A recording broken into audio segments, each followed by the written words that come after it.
আমি একা একা হাঁটতেছি, দেখতেছি। নেপালের রাস্তায় প্রথম যাত্রা, তাও আবার বৃষ্টির সাথে। একটু আগেও আমি জানতাম না কোথায় আমি যাচ্ছি। দেশের গণ্ডি পেরিয়ে অন্য দেশে পা রাখতে যাচ্ছি। বিভিন্ন বার, আবার রেস্টুরেন্ট। যাত্রীদের চাপ না থাকলেও সব মিলিয়ে 10 মিনিট সময় লাগলো ইমিগ্রেশন সম্পূর্ণ হতে।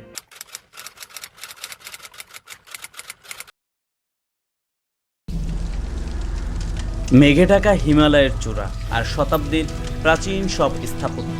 নেপাল যেন এক জীবন্ত ক্যানভাস। আমি বরাবরই ইতিহাসে পুরনো পাতা আর প্রকৃতির বিশালতার মাঝে হারিয়ে যেতে ভালোবাসি। তাই এবারের গন্তব্য হিমালয়ের কন্যা নেপাল।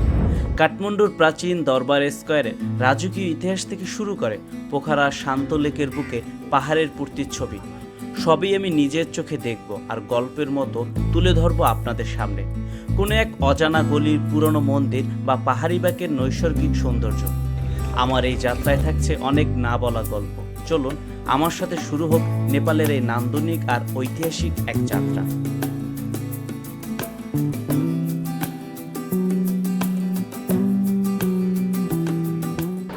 হঠাৎ পরশুদিন উত্তরে বসে ভাবলাম যে কোথাও যাওয়া দরকার। সিদ্ধান্ত নিলাম নেপাল যাব আর কি। এই সিদ্ধান্ত থেকে আজকে হচ্ছে 4:30টায় নেপালের ফ্লাইট। আমার জীবনে কোনো তো পরিকল্পিত ভ্রমণ নাই, এটাও সেই একই রকম 13-14 দিনের এই ভ্রমণ। এখন বাসা থেকে বের হব। আজ 4:45 আমার ফ্লাইট। এখনও আমি ডলার ইনভেস্টমেন্ট করিনি। ওদিকে কেনাকাটা বলতে একটা নতুন জার্সি নিয়েছি শুধু। ডলার ইনভেস্টমেন্ট করে পাঠাও কল করলাম। এবার আমার গন্তব্য হযরত শাহজালাল আন্তর্জাতিক বিমানবন্দর। দেশের বাইরে এটাই আমার প্রথম ভ্রমণ, যদিও এই ভ্রমণের কোনো পূর্ব পরিকল্পনা আমি করিনি। 15 দিন একটা যাযাবরের মতো ঘুরে বেড়াবো নেপালের পথে প্রান্তরে। দেখব নেপালের প্রাকৃতিক সৌন্দর্য এবং ঐতিহাসিক বিভিন্ন নিদর্শন। নিজের দেশের ভূখণ্ড পেরিয়ে অন্য দেশের ভূখণ্ডে পা রাখবো, ব্যাপারটা আমেজের। 3 ঘন্টা আগে বিমানবন্দর থাকতে হয়, তাই দ্রুত বিমানবন্দরে চলে আসলাম। ভেতরে ঢুকি, বোর্ডিং পাসের জন্য সিরিয়ালে দাঁড়ালাম। নতুন পাসপোর্ট, তার উপর প্রথম বিদেশ ভ্রমণ। আর প্রথম ভ্রমণই আমি প্রায় 15 দিন থাকব। এ নিয়ে বোর্ডিং পাস দেওয়ার আগে নানাবিধি প্রশ্ন শুরু করলো আমাকে। আপনার হোটেল বুকিং কোথায়, কোথায় কতদিন থাকবেন, এসব নানা রকম প্রশ্ন। আমাকে বলা হলো আপনি নেপালের কই কই থাকবেন সবগুলো জায়গার হোটেল বুকিং প্রিন্ট আউট করে নিয়ে আসেন। সমস্যা হলো আমি নেপালের কই কই থাকবো কিংবা কোথায় যাব আমি নিজেও তা জানি না। ওদিকে নিজে যে ছোটোখাটো একজন ট্রাভেলার, এই পরিচয় দিতেও লজ্জাবোধ হচ্ছে। যাই হোক, কোনো কিছু না ভেবে 13 দিন পোখারা এবং কাঠমান্ডুর বিভিন্ন হোটেলের বুকিং দিলাম booking.com-এর মাধ্যমে। ঠিক 2:30টার সময় আমি লাইনে এসে দাঁড়ালাম এবং আমাকে গ্রিন সিগন্যাল দেওয়া হলো। বোর্ডিং পাসের লাইনে এসে এবার দাঁড়ালাম। এতক্ষণ সিরিয়ালে না থাকলেও এখন বেশ বড় সিরিয়াল। বড় একটা ট্রাভেল গ্রুপের প্রায় 30 জনের একটা টিম এসেছে। কিছুক্ষণ অপেক্ষা শেষে বোর্ডিং পাস পাইলাম। ওদেরকে অনুরোধ করলাম, এটা আমার প্রথম বিদেশ ভ্রমণ, যদি আপনাদের সুযোগ থাকে আমাকে জানালার পাশে একটা সিট দিয়েন। তারা আমার অনুরোধ রাখলো। আমার ফ্লাইট ছিল 4:45, কিন্তু বিমান ছাড়তে প্রায় আধা ঘন্টা লেট। বিমানে উঠে পড়লাম, অদ্ভুত সুন্দর এক অনুভূতি। বহিমিয়ান জীবনে এটা আমার নতুন এক অভিজ্ঞতা, নতুন এক ভূখণ্ডে আমি পা রাখবো। সত্যি বলতে একটা দারুণ এক্সাইটমেন্ট কাজ করতেছিল।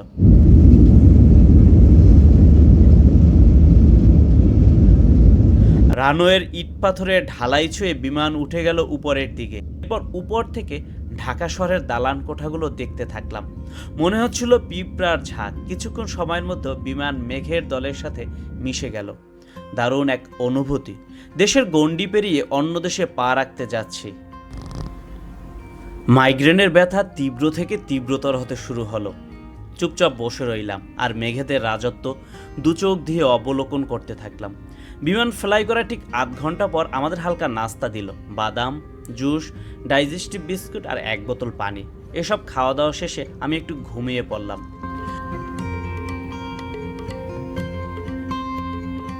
কাঠমান্ডু ত্রিভুবন আন্তর্জাতিক বিমানবন্দরে ল্যান্ড করার কিছুক্ষণ আগে আমার ঘুম ভেঙে গেল। বিমান ল্যান্ড করলো, হালকা হালকা বৃষ্টি শুরু হলো। আমার মনে হচ্ছিল বৃষ্টি আমাদের অভিবাদন জানাচ্ছে।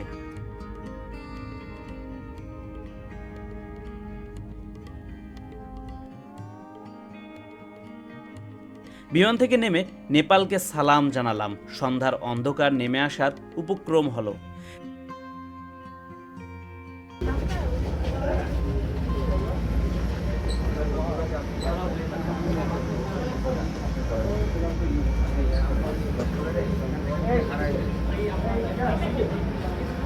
নেপালের ইমিগ্রেশনের সামনে এসে দাঁড়ালাম। নেপালের ইমিগ্রেশন ব্যবস্থা এতই সহজ যে চোখের পলকে সবকিছু হয়ে গেল। পাসপোর্ট দিলাম, তারা আমাকে সিল দিল। যাত্রীদের চাপ না থাকলেও সব মিলিয়ে 10 মিনিট সময় লাগলো ইমিগ্রেশন সম্পূর্ণ হতে।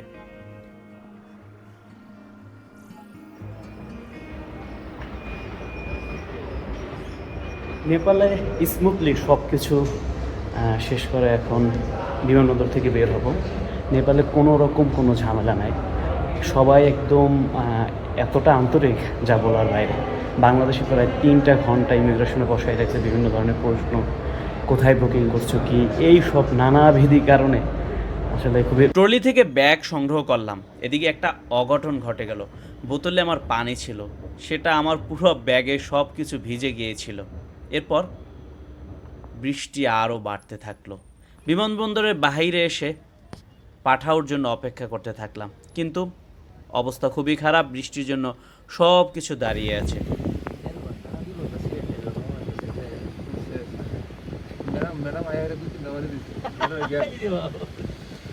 আমার পাশেই দুজন বাংলাদেশি ছিল, তারা থামেল যাবে। ওদের সাথে কথা বলে আমরা একটা ট্যাক্সি নিয়ে নিলাম। ট্যাক্সি ছুটে চলছে থামেলের উদ্দেশ্যে। নেপালের রাস্তায় প্রথম যাত্রা, তাও আবার বৃষ্টির সাথে হালকা হালকা শীত, সব কিছু মিলিয়ে দারুণ এক অনুভূতি। পিলুয়ান বেড নামে থামেলে একটা হোস্টেলে আগেই বুকিং দিয়েছিলাম, যদিও আমি বাংকারে বেড বুকিং করেছিলাম। পুরো কাঠমান্ডু শহর জুড়ে এখন মায়াময় বৃষ্টি। ট্যাক্সি ছুটে চলল থামেলের উদ্দেশ্যে।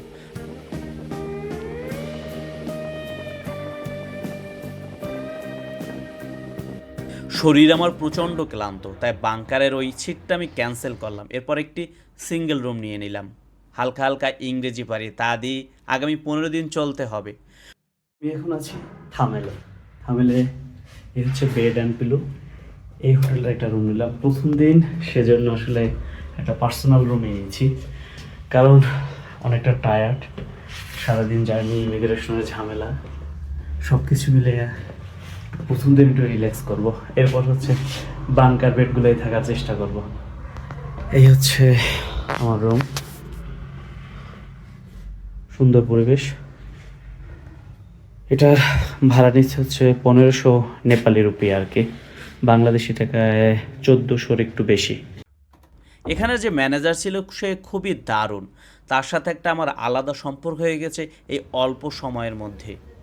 চারদিকে বাহারি রঙের লাইটিং, সাথে সব জায়গায় উঠছে প্রেয়ার ফ্ল্যাগ। আমি এখন আছি থামেল শহরে আছি। রাতের থামেল সম্পূর্ণ আলাদা। রাত এখন হচ্ছে 10টা 50 বাজে। হালকা বৃষ্টি হয়েছে 8 ঘন্টা আগে।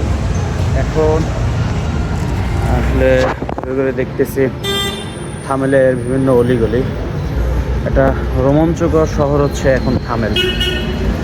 মানে চারদিকে শত শত মানুষ, মানে শত শত পর্যটক, বিভিন্ন বার, আবার রেস্টুরেন্ট, সব জায়গায় মানুষের ভিড়।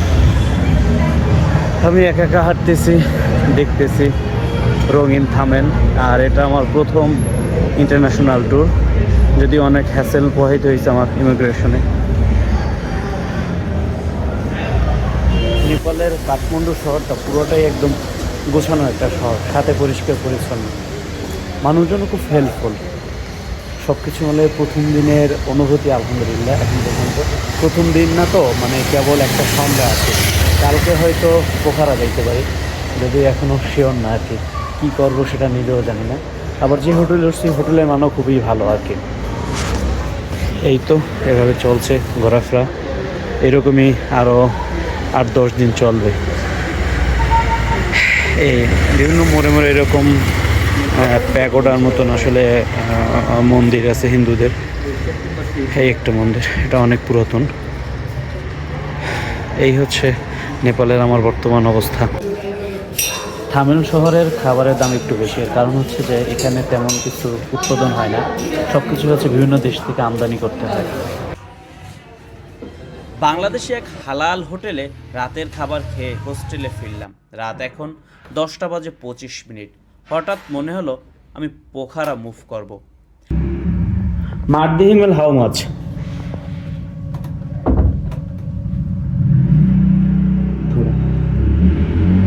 8 or 10,000 rupee? No, this is not. This is dollar. Maybe. You can check it. এই যে সিদ্ধান্তহীনতা, এটাই আমার ভ্রমণকে অদ্ভুত করে তুলেছে। একটু আগেও আমি জানতাম না কোথায় আমি যাচ্ছি বা কোথায় আমি যাব। এখানকার প্রায় হোটেলে বাস বুকিংয়ের অফিস থাকে। ম্যানেজার সাহেবকে বললাম আগামীকাল পোখারা যাব, কি উপায় আমাকে একটু বলুন তো।